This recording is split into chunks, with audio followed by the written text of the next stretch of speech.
ये आकाशवाणी रायपुर है। प्रादेशिक समाचार बुलेटिन के साथ मैं दीप्ति चंद्रा।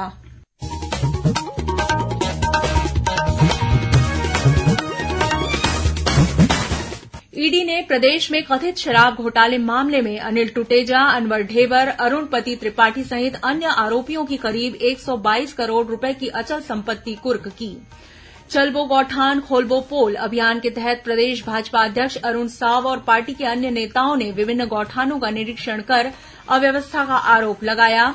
आजादी के अमृत महोत्सव के तहत मुंगेली में आज अमृतकाल पंच प्रण की थीम को लेकर नेहरू युवा केंद्र ने जिला स्तरीय युवा उत्सव का आयोजन किया। और बीजापुर जिले में माओवादियों के साथ हुए मुठभेड़ में कोबरा बटालियन के 2 जवान घायल। दंतेवाड़ा जिले में सुरक्षा बलों ने 5 किलो का आईईडी बरामद किया। अब समाचार विस्तार से। प्रवर्तन निदेशालय ईडी ने प्रदेश में कथित शराब घोटाले मामले में अनिल टुटेजा, अनवर ढेबर, आबकारी विभाग के विशेष सचिव अरुण पति त्रिपाठी सहित अन्य आरोपियों की 119 अचल संपत्ति कुर्क की है। ईडी ने इसकी कीमत 121 करोड़ 87 लाख रुपए बताई है। अब तक इस मामले में ईडी ने 180 करोड़ रुपए जब्त किए हैं। ईडी ने राज्य में आबकारी विभाग में कथित रूप से 2000 करोड़ रुपए के घोटाले की जांच के दौरान यह कार्रवाई की है। इस मामले में कारोबारी अनवर ढेबर और नितेश पुरोहित को पूछताछ के बाद न्यायिक रिमांड पर भेज दिया गया है। वहीं अरुण पति त्रिपाठी और त्रिलोक सिंह ढिल्लन अभी ईडी रिमांड पर हैं। ईडी के अनुसार इस घोटाले से राज्य के खजाने को 2000 करोड़ रुपए का नुकसान हुआ है।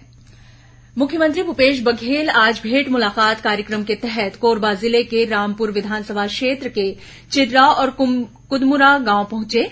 इस दौरान उन्होंने 71 करोड़ 23 लाख रुपए से अधिक की राशि के विभिन्न विकास कार्यों का लोकार्पण, भूमि पूजन और शिलान्यास किया। मुख्यमंत्री ने ग्राम चिर्रा और कुदमुरा में धान खरीदी केन्द्र, बरपाली में स्वामी आत्मानंद अंग्रेजी माध्यम स्कूल, रामपुर और उर्मेली में नया कॉलेज खोले जाने सहित अनेक घोषणाएं की। अपने प्रवास के दौरान मुख्यमंत्री ने ग्राम चिर्रा में रूरल इंडस्ट्रियल पार्क में लगे प्रसंस्करण केन्द्र का अवलोकन किया। यहां उन्होंने विभिन्न महिला समूहों द्वारा संचालित गतिविधियों की जानकारी ली। बाद में श्री बघेल ग्रामीणों से रूबरू हुए और उनसे राजीव गांधी ग्रामीण भूमिहीन श्रमिक न्याय योजना सहित विभिन्न योजनाओं की जानकारी ली। भारतीय रिजर्व बैंक के गवर्नर शक्तिकांत दास ने कहा कि 2000 रुपए के बैंक नोटों को वापस लेना मुद्रा प्रबंधन संचालन का हिस्सा है। उन्होंने कहा कि आरबीआई लंबे समय से स्वच्छ नोट नीति का पालन कर रहा है। श्री दास ने कहा कि आरबीआई समय समय पर किसी विशेष श्रृंखला के नोटों को वापस लेता है और नए नोट जारी करता है। आज नई दिल्ली में मीडिया से बात करते हुए श्री दास ने कहा कि 2000 रुपए के नोट मुख्य रूप से नोटबंदी के बाद वापस लिए गए नोटों की कमी को पूरा करने के लिए शुरू किए गए थे और अब यह उद्देश्य पूरा हो गया है और परिचालन में पर्याप्त नोट हैं। उन्होंने कहा कि बैंकों से कहा गया है कि वे कल से शुरू हो रहे 2000 रुपए के नोटों को बदलने के लिए आवश्यक प्रबंधन करें। आरबीआई गवर्नर ने उम्मीद जताई कि इस साल 30 सितंबर तक 2000 के अधिकतर नोट सरकारी खजाने में वापस आ जाएंगे। आरबीआई ने स्पष्ट किया है कि आम लोग बिना कोई पर्ची भरे बैंक से एक समय में 2000 रुपए के 10 नोट बदल सकते हैं। इसके लिए कोई पहचान पत्र जमा करने की जरूरत नहीं है। प्रदेश में आगामी विधानसभा चुनाव की तैयारियों को लेकर रायपुर में निर्वाचक और सहायक निर्वाचक रजिस्ट्रीकरण अधिकारियों का 2 दिवसीय प्रशिक्षण कार्यक्रम आयोजित किया गया। प्रशिक्षण में सभी अधिकारियों को निर्वाचक नामावली तैयार करने से संबंधित संवैधानिक और कानूनी प्रावधानों के बारे में विस्तार से जानकारी दी गई। इस मौके पर मुख्य निर्वाचन पदाधिकारी रीना बाबा साहेब कंगाले ने उम्मीद जताई कि यह प्रशिक्षण कार्यक्रम प्रतिभागियों को उनके निर्वाचन क्षेत्र की निर्वाचक नामावली तैयार करने के संबंध में नियम और कानूनों की अच्छी जानकारी प्रदान करेगा, ताकि वे अपने क्षेत्र में निर्वाचन संबंधी कार्य अच्छे से संपादित कर सकें। भारतीय जनता पार्टी का प्रदेश में चलबो गौठान खोलबो पोल अभियान जारी है। इसी के तहत प्रदेश भाजपा अध्यक्ष अरुण साव मुंगेली जिले के ग्राम रेहुंटा में गौठान का निरीक्षण करने पहुंचे। बाद में ग्रामीणों से चर्चा करते हुए उन्होंने कहा कि इस गौठान में कोई व्यवस्था नहीं है। उन्होंने आरोप लगाया कि इस गौठान में लाखों रुपए खर्च किए गए, लेकिन अंदर एक भी गाय नहीं मिली। यहां न तो पानी की व्यवस्था है और न ही अस्थायी शेड। श्री साव ने आरोप लगाया कि घोटाला करने के उद्देश्य से ही राज्य की कांग्रेस सरकार ने गौठान का निर्माण किया है। चलबो गौठान खोलबो पोल अभियान के तहत निरीक्षण करने से राज्य सरकार की सारी पोल खुल गई है। श्री साव ने प्रदेश प्रवक्ता दीपक महस्के और ग्रामीणों के साथ धरसींवा विधानसभा क्षेत्र के मुड़पार, असौंदी, तुलसी, बुडेनी, बेलदार सिवनी और गौठानों का भी निरीक्षण किया। इन गौठानों में भी भाजपा नेताओं ने अव्यवस्था का आरोप लगाया। वहीं नेता प्रतिपक्ष नारायण चंदेल ने जांजगीर चांपा के नवागढ़ क्षेत्र के रोगदा गांव के गौठान का निरीक्षण किया। इस दौरान श्री चंदेल ने राज्य सरकार पर गौठानों के माध्यम से 1300 करोड़ रुपए का घोटाला करने का आरोप लगाया। प्रादेशिक समाचार आप आकाशवाणी रायपुर से सुन रहे हैं। छत्तीसगढ़ की खबरों से है आपका वास्ता और खबरों की विश्वसनीयता से है हमारा वास्ता। आकाशवाणी समाचार रायपुर के प्रादेशिक समाचार बुलेटिन के साथ ही हमारे समसामयिक कार्यक्रम आप रेडियो के अलावा अपने मोबाइल पर भी सुन सकते हैं। आकाशवाणी समाचार फेसबुक, ट्विटर और यूट्यूब पर भी उपलब्ध है। हमारा Facebook page Chhattisgarh news on AIR, Twitter handle CGAIR news और हमारा यूट्यूब चैनल है छत्तीसगढ़ AIR न्यूज। तो अब रेडियो के साथ ही आपके मोबाइल के जरिए भी हम पहुंच रहे हैं आप तक। छत्तीसगढ़ की हर खबर के लिए सुनते रहिए आकाशवाणी समाचार। और अब आगे बढ़ते हैं बाकी के समाचारों की ओर। भारतीय जनता पार्टी ने राज्य लोक सेवा आयोग की भर्ती में धांधली करने का आरोप लगाते हुए इस मामले की जांच करने की मांग की है। नेता प्रतिपक्ष नारायण चंदेल और अकलतरा विधायक सौरभ सिंह ने कहा है कि इस बार की भर्ती में चुने गए 20 प्रतिभागियों के अंकों को सार्वजनिक किया जाना चाहिए। गौरतलब है कि भाजपा इस मुद्दे को लेकर लगातार आंदोलन कर रही है। नेता प्रतिपक्ष नारायण चंदेल ने प्रदेश में शराबबंदी की मांग की है। उन्होंने कहा कि शराबबंदी नहीं होने से लोगों की अकाल मौत हो रही है। श्री चंदेल आज जांजगीर चांपा जिले के रोगदा गांव पहुंचकर देशी शराब पीने से हुई 3 लोगों की मौत के मामले में मृतकों के परिजनों से मुलाकात की। इस दौरान उन्होंने राज्य सरकार से पीड़ित परिवार को मुआवजा दिए जाने की मांग की। उन्होंने कहा कि घटना के 7 दिन बाद भी पीड़ित परिवार को न तो मुआवजा मिला है और न ही प्रशासन का कोई अधिकारी उनसे मिलने गांव पहुंचा है। रायगढ़ में आगामी 1 से 3 जून तक राष्ट्रीय रामायण महोत्सव का आयोजन किया जाएगा। महोत्सव में विशेष रूप से अरण्य कांड पर केंद्रित रामायण गाथा की प्रस्तुति होगी। मान्यता है कि भगवान श्री राम ने अपने वनवास काल के दौरान ज्यादातर समय छत्तीसगढ़ के दंडकारण्य में बिताए थे।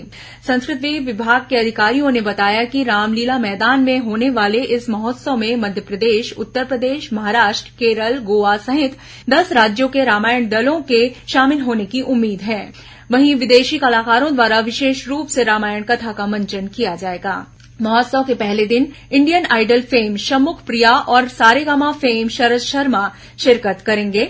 वहीं 2 जून को मशहूर गायक बाबा हंसराज रघुवंशी और लखबीर सिंह लखा की संगीतमय प्रस्तुति होगी।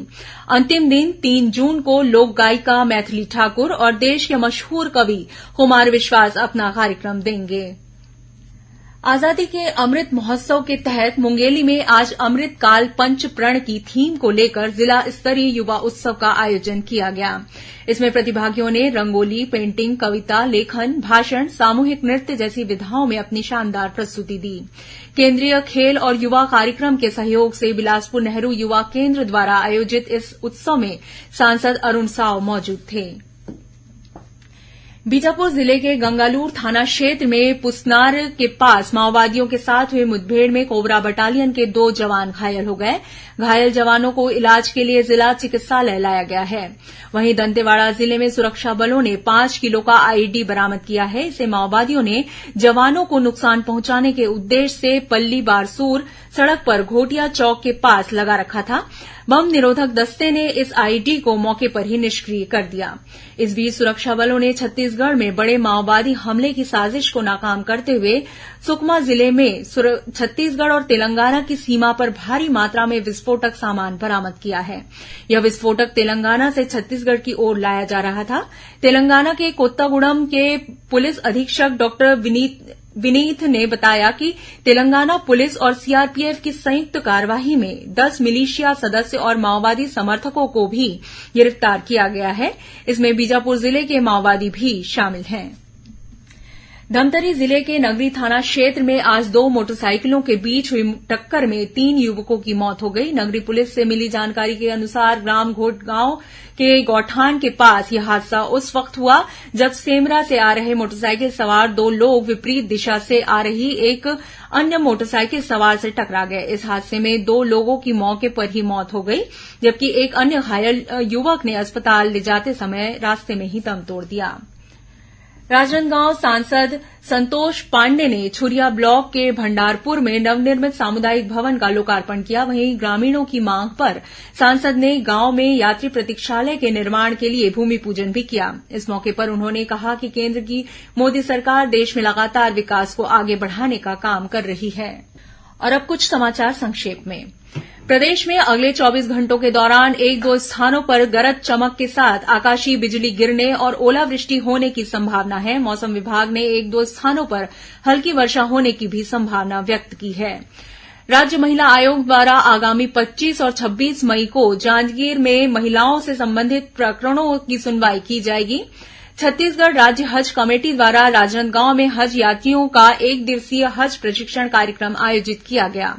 मुंगेली जिले में पुलिस ने गांजा तस्करी के 2 अलग अलग मामले में 5 लोगों को गिरफ्तार कर उनके पास से करीब 51 किलो गांजा जब्त किया है। वहीं दुर्ग पुलिस ने 11 किलो गांजे के साथ एक आरक्षक सहित 4 आरोपियों को गिरफ्तार किया है। और दुर्ग जिले के जेवरा सिरसा स्थित औद्योगिक क्षेत्र में एक प्लाईवुड कंपनी में आज भीषण आग लग गई। घंटों मशक्कत के बाद फायर ब्रिगेड की टीम ने किसी तरह इस आग पर काबू पाया। अंत में मुख्य समाचार एक बार फिर। ईडी ने प्रदेश में कथित शराब घोटाले मामले में अनिल टुटेजा, अनवर ढेबर, अरुण पति त्रिपाठी सहित अन्य आरोपियों की करीब 122 करोड़ रुपए की अचल संपत्ति कुर्क की। चलबो गौठान खोलबो पोल अभियान के तहत प्रदेश भाजपा अध्यक्ष अरुण साव और पार्टी के अन्य नेताओं ने विभिन्न गौठानों का निरीक्षण कर अव्यवस्था का आरोप लगाया। आजादी के अमृत महोत्सव के तहत मुंगेली में आज अमृतकाल पंच प्रण की थीम को लेकर नेहरू युवा केंद्र ने जिला स्तरीय युवा उत्सव का आयोजन किया। और बीजापुर जिले में माओवादियों के साथ हुए मुठभेड़ में कोबरा बटालियन के 2 जवान घायल। दंतेवाड़ा जिले में सुरक्षा बलों ने 5 किलो का आईईडी बरामद किया। इसी के साथ प्रादेशिक समाचार बुलेटिन समाप्त हुआ। नमस्कार।